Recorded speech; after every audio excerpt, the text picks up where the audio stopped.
Today we are reflecting on freedom of expression in a healthy society. When we begin to think on this, we ask ourselves, how do we define a healthy society? Are we living in a healthy society today? What are the global challenges are there for us to face to build a healthy society? There are so many beautiful things in this world. A large number of people, goodwill people are there. But also we see number of things that dehumanize large sections of people. The rich and the powerful in the way of manipulation and distortion, they contribute to the disintegration of the society. A peaceful functioning of the society is being disturbed. As a result, we see in many places democracy is stifled, human rights of large sections of people denied, freedom of a large sections of people are taken away forcefully, justice is denied to millions of poor people. And we see also in the society the human selfishness of individual person, selfishness of groups of people, and our own indifference towards the poor, indifference towards suffering masses, indeed make our society less humane. Beside this, though globalization has brought number of good effects, also globalization has made our indifference towards the poor and marginalized global. The market logic, which leads us to a culture of waste and push a large number of people unemployed, poverty, and racism. And we also find trafficking and subjugation of women, abortion of unborn children. All these things lead our society into a ethical vacuum. It is a very painful situation through which our society moves through.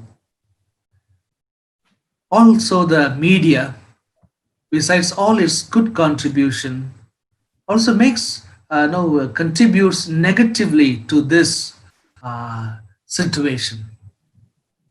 So, in this context, how do we build a healthy society?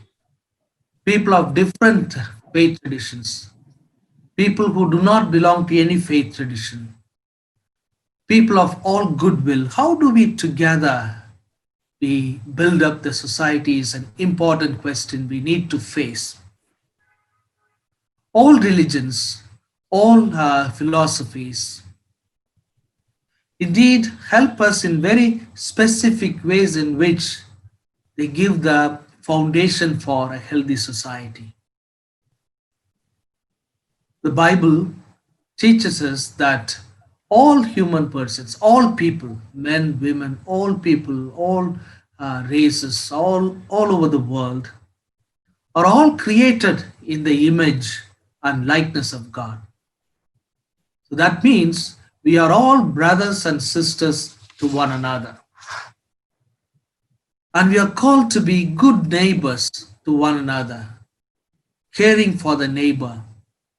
Neighbor is not someone who is the next door, but all those who suffer, whoever is in need is our neighbor. And especially those who are frail and vulnerable are our neighbors. We need to care for them. The Bible teaches, and the similar teachings we find in all the holy books of religions. And by caring for the poor, caring for the weak, caring for the vulnerable, we build a healthy society. Gandhiji teaches that we need to care for the marginalized, poorest of the poor. That is the one important way to build a healthy society. And also, we need to overcome prejudices of religions, cultures, ways of life, food, dresses. So many prejudices are there. We need to overcome them. We need to work against the prejudices, whether it is an innocent ignorance or a blind ignorance or culpable ignorance. We need to work against and help people to know one another so that a mutual respect, a mutual esteem between people of all religions and cultures can be established. That is an important stepping stone for a healthy society.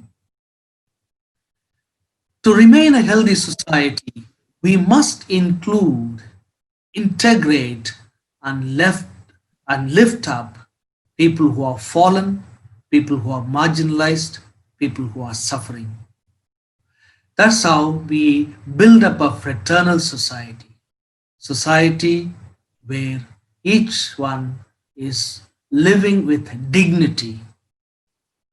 And Pope Francis, in the recent letters to the Christians and people of all goodwill, he says two important values we need to practice.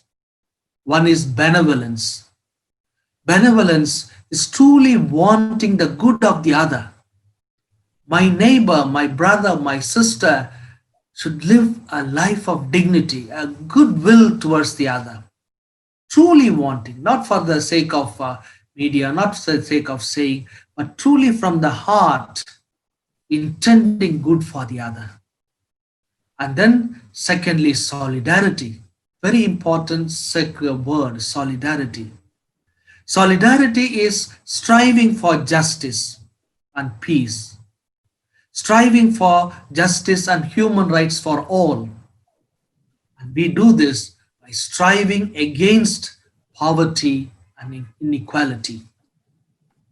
So this is how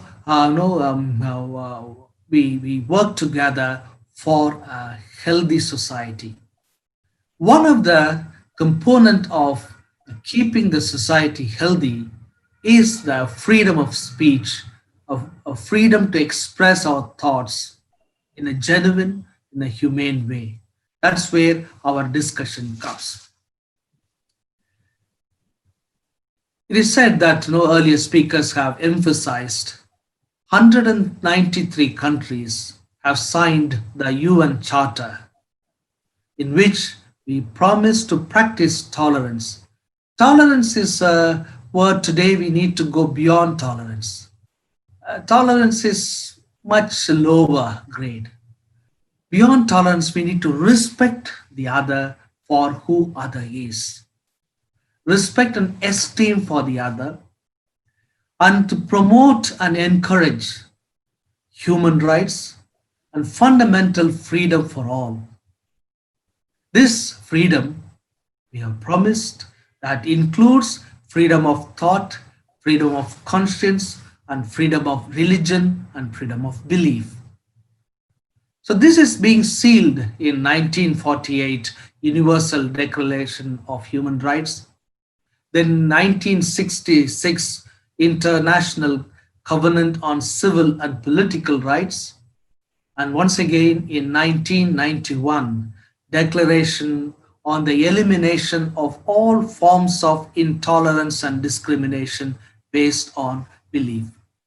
So we have as Committee of Nations, as global citizens, it is very important for us to recognize this deeply.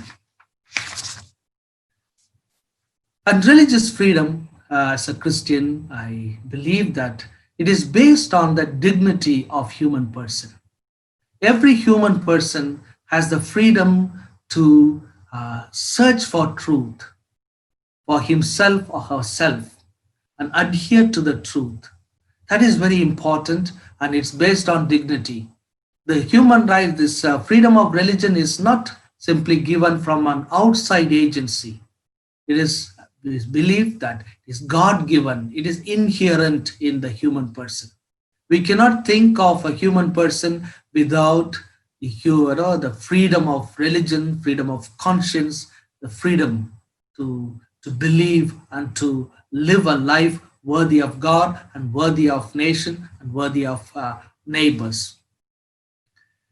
We know this freedom of religion is based on inherent to human person, dignity of human person, which we know through our human reason. And also Christians believe it is also rooted in revelation. The church has taught human being should respond to God freely. So our act of faith is a free act. So in religious matters, every form of coercion, forcing should be excluded. It's very important to recognize that. But at the same time, as many of you have very clear, very beautifully emphasized, this freedom of religion, freedom of speech is not unbridled one. Freedom of speech, freedom of expression is not unbridled. It has its own limitations. It is to be practiced within a framework of not living in a dignified way.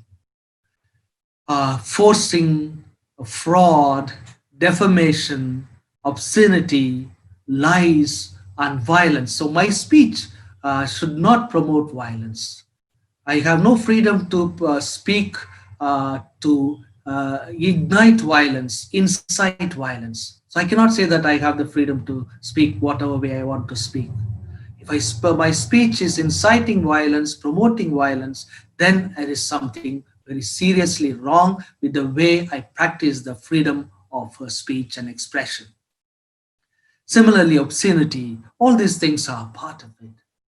And we recently, a few weeks ago, as we read from the media, we know from reading in France what happened. The name of freedom of religion, the cartoons of Prophet Muhammad were shown, and it led to violence. As a Christian, as a person promoting interfaith relations, amity, and peace between all religions, I strongly condemn any form of defamation of the religious figure, religious sentiment of people of other faiths. The same breath, I also condemn any form of violence in the name of religion, in the name of ideology.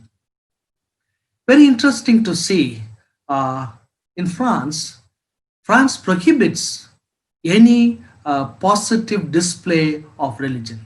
For example, in France, a Christian cannot wear a cross and on his out. No, we cannot display a cross. Similarly, hijab is being no, not allowed to use hijab. When positive display of religion is prohibited, but why a negative display of religion is being allowed in the name of freedom of expression, freedom of speech, freedom to exhibit a cartoon? It's very interesting. Positive, no, but negative, yes. There's some really serious question we need to raise. So all forms of violence need to be condemned, need to be condemned.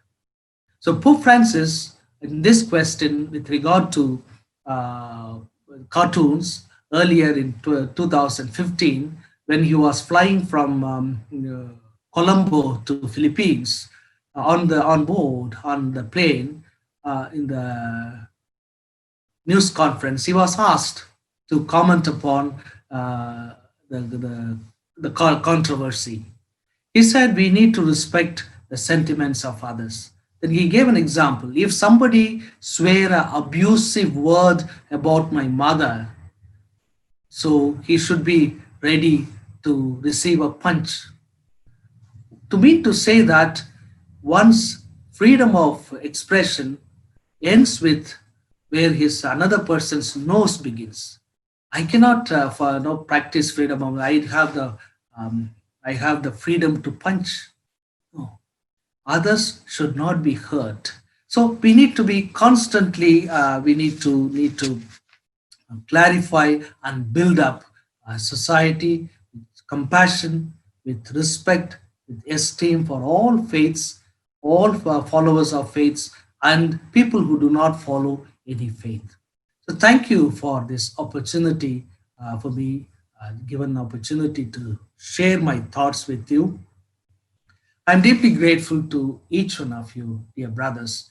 I greatly feel that such a really sincerely, from the depth of my heart, I thank each one of you. Uh, it's a great feeling to be with you all, learned persons and scholars. Shukriya.